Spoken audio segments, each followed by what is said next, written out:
Magandang buhay sa ating lahat mga kaibigan, mga kapatid, mga ka-supporters. Muli, nandito naman po tayo ngayon sa ating palatuntunan na aking pinamagatang ating balikan ang nakaraan, na kung saan dito po natin mapapakinggan ang iba't ibang kwento ng buhay ng ating mga kaibigan. Pero syempre, bago po natin ito umpisahan, nais ko po munang batiin ang ating mga kaibigan, lalong-lalo na ang Team Kapuso na walang sawang sumusuporta dito sa ating programa. Shout out kay Founder Jane, Ma'am Christy Alforte, kapatid Miss Thor TV, kapatid Sam TV, Ma'am Nelia, kapatid Rhea Marie, happy birthday. At syempre, kay kapatid Arnel Plaza, at sa lahat ng Team Kapuso. Ayan, kapatid Irene. At syempre, ang kasama ko rito sa bahay, isang vlogger din. Pakisuporta sa kanyang channel, Pinoy Firearms Instructor by Elmer Pelorin. At syempre, Ate Josie Tixon, kapatid ROC, Out of the Box, Sir Erwin Panganiban. At sa lahat ng mga team, lalong-lalo na sa aking team, DVDG Family.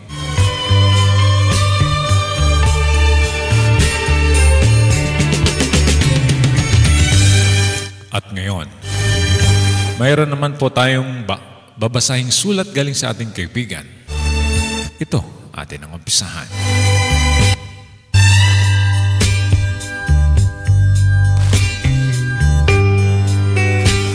Dear Kuya Kalbo,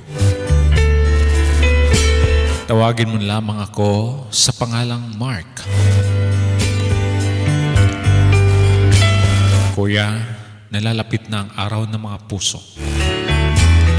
Kaya nais ko pong mag-share ng aking kwento ng buhay sa aking pag-ibig.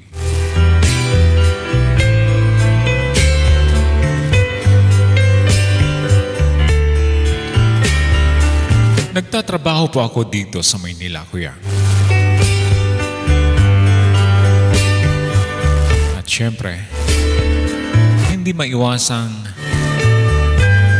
magkagusto ka sa isang babae na kasama mo araw-araw sa trabaho. Itago ko na lamang siya sa pangalang Dayan.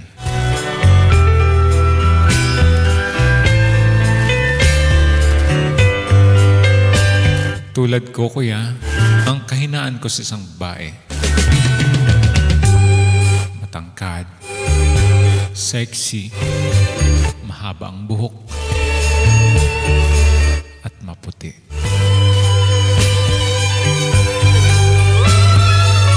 At ito po ang katangian ni Dayan, Kuya,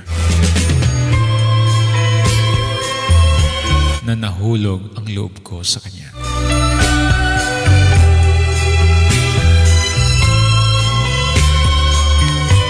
Pero siyempre, sabi nga ng ating mga kalululuhan, huwag daw natin tingnan ang mga panlabas na anyo sa isang tao. Kung hindi, suriin ang kanyang kalooban.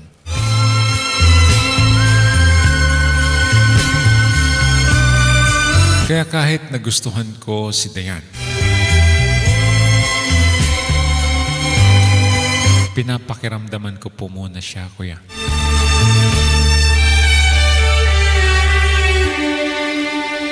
Siyempre, baka may boyfriend siya. Kaya hindi ako nagpadalos-dalos, Kuya Kalbo.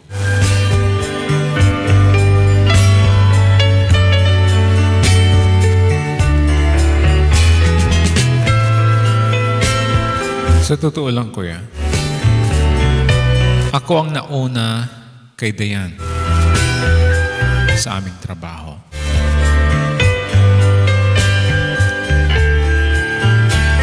Pero 8 buwan na si Dayan noon na magkasama kami.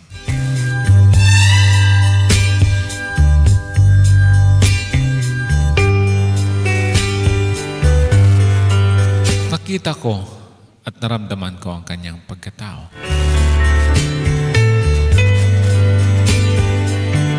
Medyo mahiyain nga siya, kuya. Pero palabati.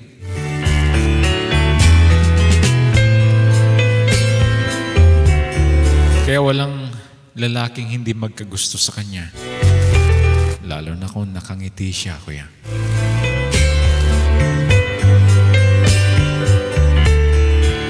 May brace kasi ang kanyang mga ngipin. Isa sa mga nagpa-attract sa kanya.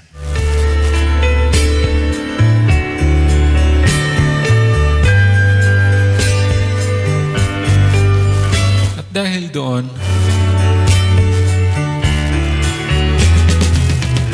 lagi ko siyang kinakausap. Pag nagkita kami sa umaga, lagi ko siyang binabati.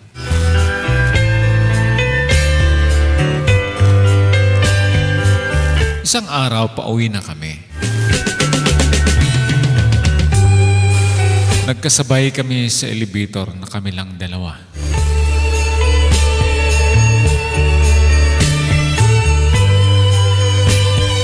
At biniro ko siya.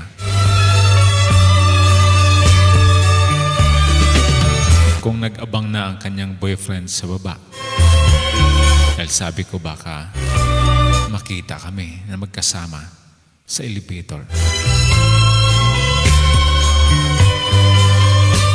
Sabi niya, wala daw siyang boyfriend at walang nag-aabang sa baba. Kaya nagulat ako, kuya. Tuloy sumagi sa isip ko na nasabi ko, may pag-asa pa ako.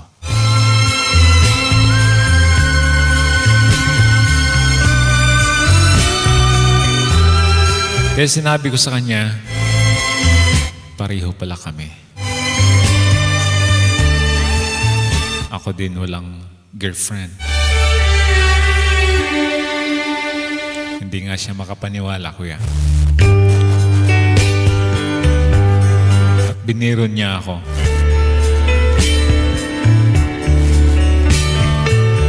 Sa macho ko daw na ito, wala daw akong girlfriend. Sabi ko wala. Kasi nag-focus ako sa aking trabaho at tumutulong ako sa aking mga magulang magpaaral sa aking mga kapatid. Kaya hindi ko inuna ang pag-girlfriend.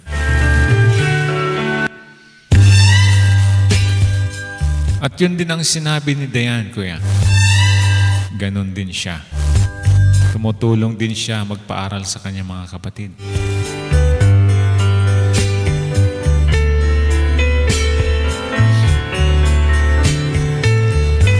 Kaya dahil doon, dahil may Starbucks naman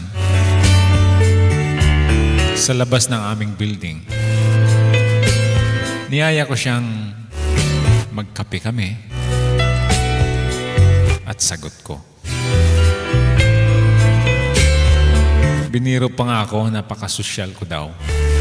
Sabi ni Dayan. Sabi ko, hindi naman ako laging nagkakape sa Starbucks. Pero dahil magkasama kami, sabi ko, i-treat ko siya sa Starbucks.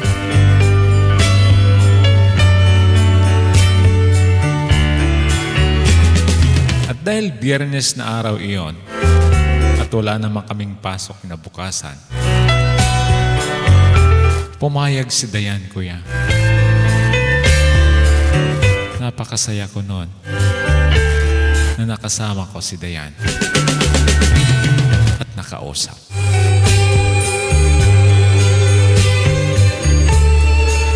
Iyon kuya, nagbibiroan kami. At doon ko nalaman na siya ang panganay. At ako naman ang pangalawa sa aming magkakapatid. Hindi ko alam kung bakit nag-share kami sa isa't isa.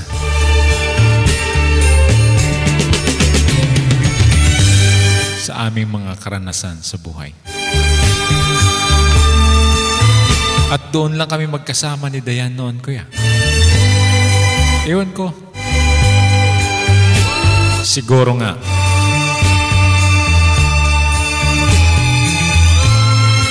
Yun ang araw na para sa aming dalawa. Para nga kaming matagal nang nagkakausap ni Dayan. Dahil halakhakan, tawanan ang aming nararanasan, kuya, habang umiinom ng kape.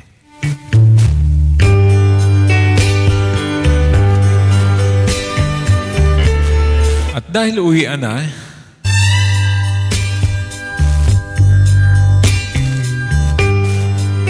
hindi kami kasi pareho ng sasakyan.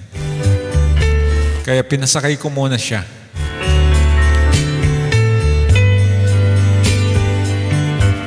Bago ako sumakay ng jeep papunta sa amin.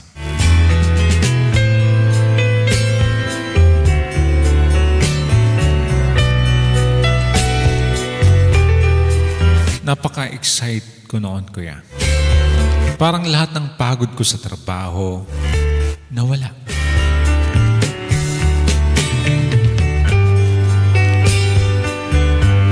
Nababalikan ko ang aming pag-uusap ni Dayan habang umiinom ng kape.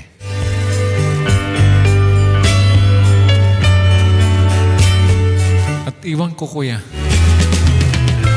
iba ang pakiramdam ko nung araw na iyon. Sa totoo lang, doon sa loob ng Starbucks, may mga tumitingin din sa amin dalawa.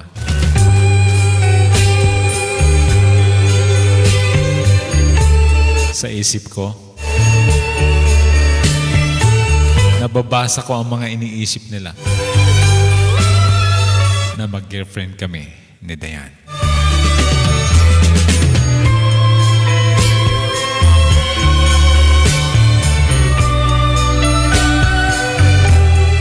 Kaya pagka-uwi ko ng bahay, nag-text agad ako kay Dayan kung nakarating na siya sa kanilang bahay. At sabi ni Dayan na traffic sila. Kaya hindi pa siya nakakauwi. At sabi ko, ako'y nasa bahay na. At wala akong tigil sa kakapaalala sa kanya na mag-ingat siya. At biniro ko pa, lalo na maganda ka, ingat ka. Nag-reply naman si Dayan, kuya. Ang concern ko daw at napaka-sweet ko naman.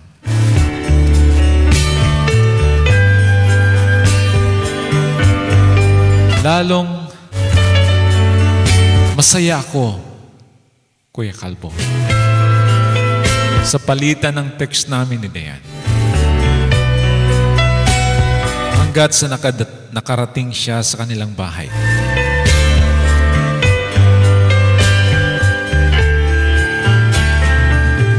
At dahil doon,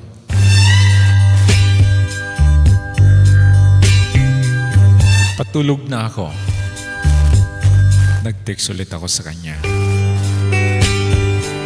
na good night.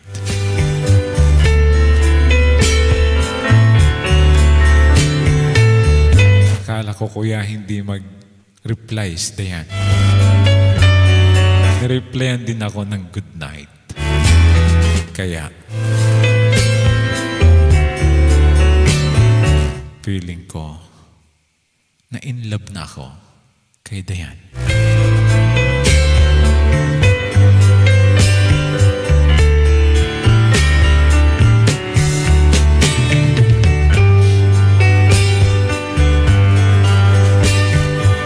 Kaya Lunes na noon,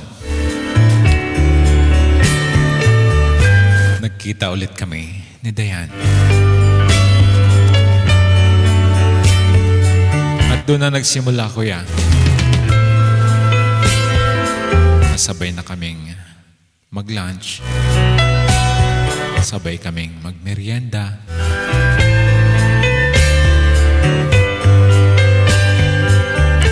Kaya dahil doon,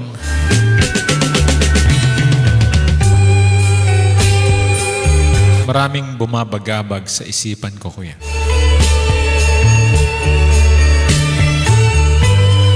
Na kung ligawan ko kaya siya, papayag siya. Kaya nag-aalangan ako, kuya. Pero nilakasan ko ang loob ko para malaman ang katotohanan. Kung hindi niya ako type, at least, malaman ko. At alam ko kung saan ako lulugar.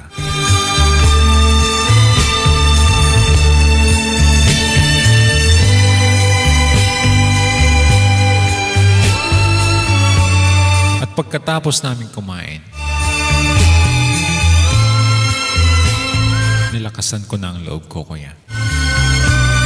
Sabi ko, kung okay lang ba na manligaw ako sa kanya.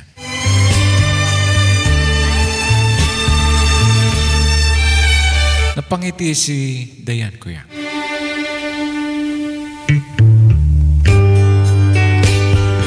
Hindi pa nga siya makapaniwala. Ano daw ang nakain ko? Kung bakit, yun ang naisip ko. Sinabi ko sa kanyang lahat. Noong bago pa siya sa aming company, talagang nalove at first sight ako sa kanya. Pero nag-alangan ako dahil sabi ko, sa kagandahan niya, siguradong may boyfriend na siya. Kaya sinabi ko na hindi ako nagpadalos-dalos noon. Pero nung malaman ko na wala siyang boyfriend, naglakas loob ako na manligaw sa kanya. At yun, sabi niya pwedeng-pwede naman daw.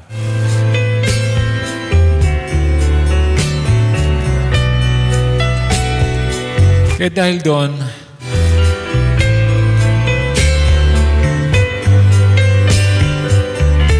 naging masaya ako, kuya.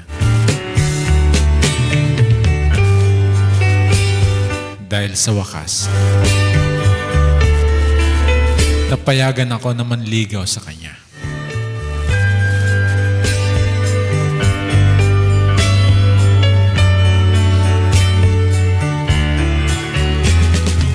Doon na ako nagpapadala sa kanya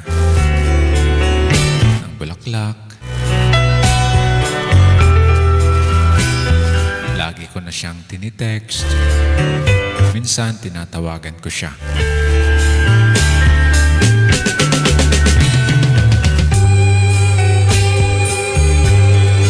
Hindi kalaunan, kuya.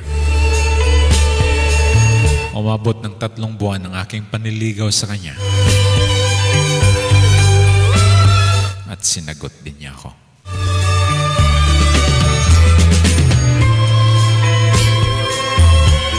Masaya ako, kuya, dahil hindi ko akalain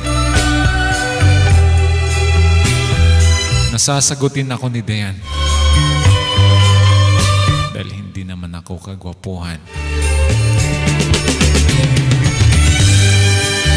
Although, hindi naman ako mataba. Dahil nag-gym ako.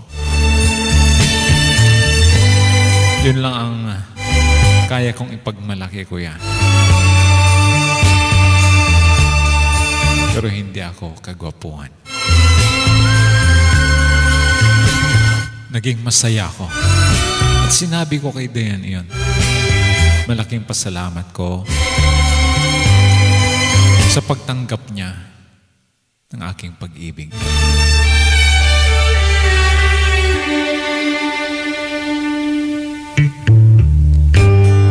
At maraming nakapuna sa amin,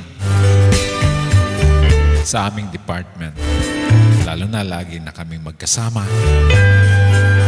At minsan may mga nagtatanong kung kami na nga ba. Kaya nasabi ko naman din sa mga nagtatanong na kami na nga ni Dayan. Proud na proud ako, kuya.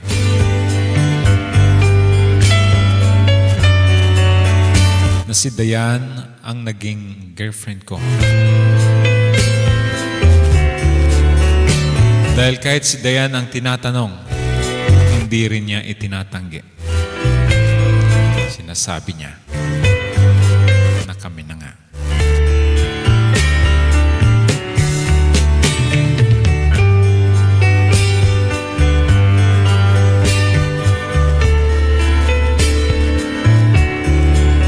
Hanggat sa dinala ko siya sa amin, kuya. Pinakilala ko siya sa aking mga magulang.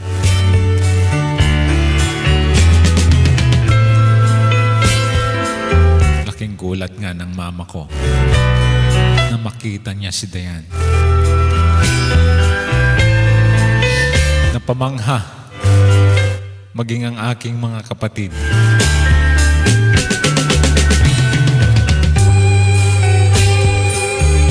Nabiro pa ako ni mama na pang Miss Universe daw ang katawan ni Dayan.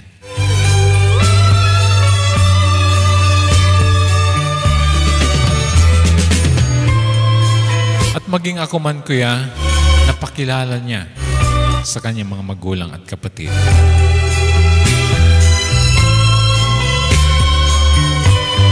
At natanggap naman ako. Kaya malaking pasalamat ko, kuya, kay Dayan na hindi niya ako ikinahiya. Pinakilala niya rin ako sa kanyang mga magulang at kapatid.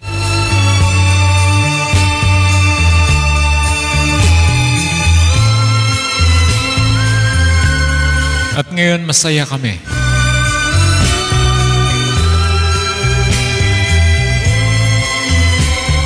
At sa totoo lang, hindi na kami magkasama ngayon sa trabaho.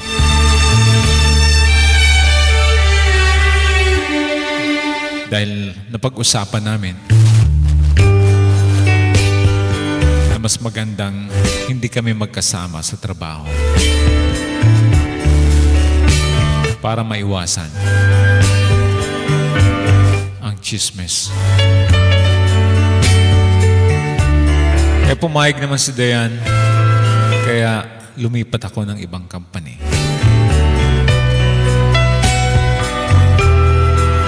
At ngayon tuloy-tuloy ang aming relasyon na walang mga bagabag sa buhay. Madalas kami mag-out of town. Ini-enjoy namin ang bawat isa. Lalong-lalo na kung walang trabaho. Kaya masayang-masaya kami ni Dayan, kuya, lalo na kung magkasama kami.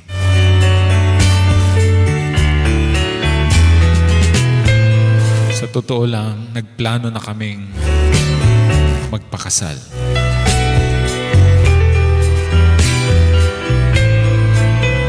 May inaayos lang at may gusto lang kaming tapusin. At pag natapos na iyon, ay magpapakasal na kami.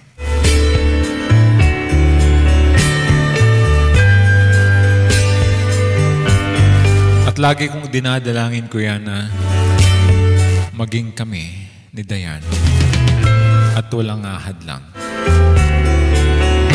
sa aming dalawa.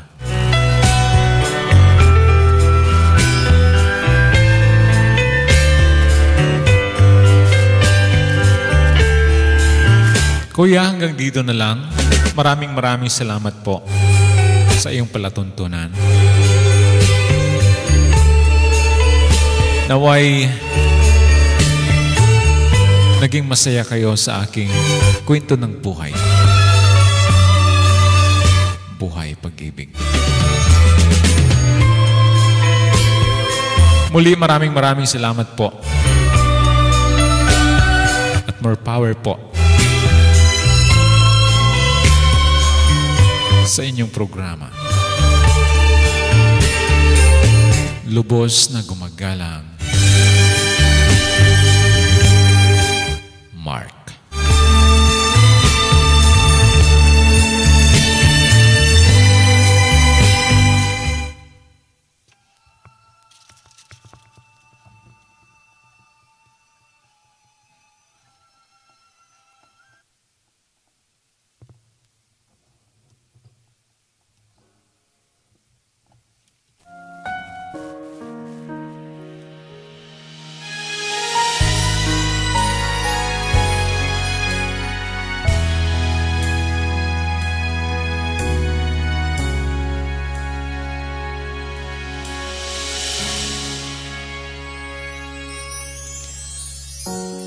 Sir Mark, maraming salamat po sa iyong napakagandang kwento.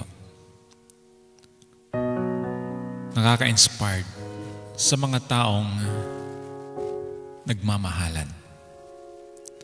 Lalong-lalo na ngayon. Malapit na naman ang araw ng mga puso.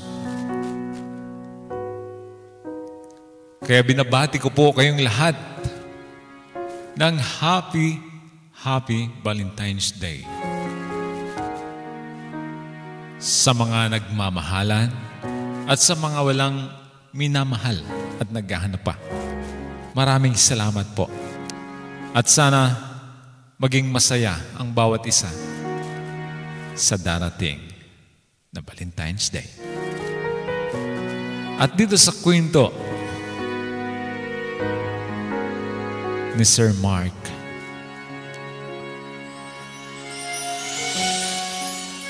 ang masasabi po namin, naway matupad ang plano po ninyo na magpakasal. Dahil mula nung magkakilala kayo at hanggat sa naging kayo hanggang ngayon, masaya kayo. At dahil doon, nakapagdesisyon kayo na magpakasal. Kaya ang hiling po namin at ang dasal namin, sana po makasal na po kayo para kumpleto na lahat ang mga pangarap ninyo na maging mag-asawa balang araw. At sana maging modelo kayo sa lahat ng mga nag-iibigan dahil ang inyong pagmamahalan ay masasabi nating totoo. At sana pag nakasal na kayo, mabigyan kayo ng mga magaganda at gwagwapong anak. Yan po ang aming dasal sa inyo, Sir Mark. Muli, maraming salamat po sa iyong pinadalang kwento dito sa ating programa. Mga kaibigan, anong masasabi po ninyo sa kwento ni Sir Mark?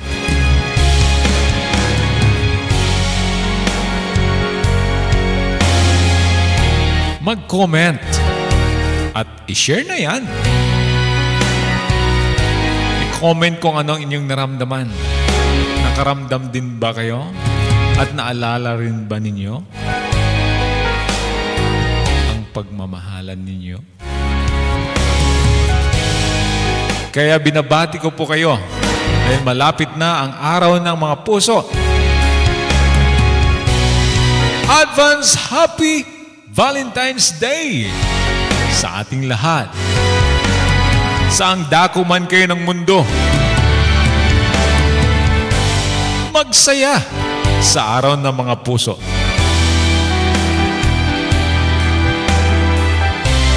Sa mga gustong magpadala ng inyong kwento ng buhay, maaari po ninyong ipadala sa aking messenger June Sahay Calvo. At para mabasa natin dito sa ating palatuntunan, ating balikan ang nakaraan. At sa mga hindi pa nakasubscribe sa aking channel, nawin niyo po akong i-subscribe. Mag-comment. At i-share na yan. At maraming salamat sa inyong walang sawang suporta. Muli, ito nga po pala si June Sahay Bird, ang laging nagsasabing, God bless us all.